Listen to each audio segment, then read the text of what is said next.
கஷ்ட நஷ்டம் எல்லாம் புருஷன் காதுல மட்டும் போட்டுக்கிட்டு சந்தோஷத்துக்கு சாட்சிய புள்ளைய பெத்துக்கிறவதாய பொஞ்சாதி. அவ எந்த சாதியா இருந்தா என்ன, சம்சாரம் பண்ண தகுதி இருந்தா பத்தாது. பஞ்சம் படைக்க வந்தவளுக்கு பரம்பரை கௌரவத்தை பத்தி என்ன தெரியும்? உன் பரம்பரை கௌரவம் நீ புடிச்சிட்டு இருக்கிற கைத்துல தான் இருக்குன்னா அதை விட்டுட்டு உன் கௌரவத்தை பாத்துக்கியா? யோ, நாங்க பஞ்சம் படைக்க வந்தவங்க தான். முழுகிற சரியோ மாட்டு கொட்டியோ எங்க இருந்தாலும் சரி, படுக்க தூங்குற ஜாதியா எங்களுது.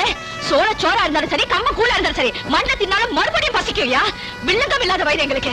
உனக்கு சாதி சனந்தா பெருசா இருந்தா நீ புடிச்சிட்டு அந்த கயிறு அதை அப்படியே விட்டு ஓடுற தண்ணியில அதுக்கு புலமா ஒதுங்கிட்டோம்.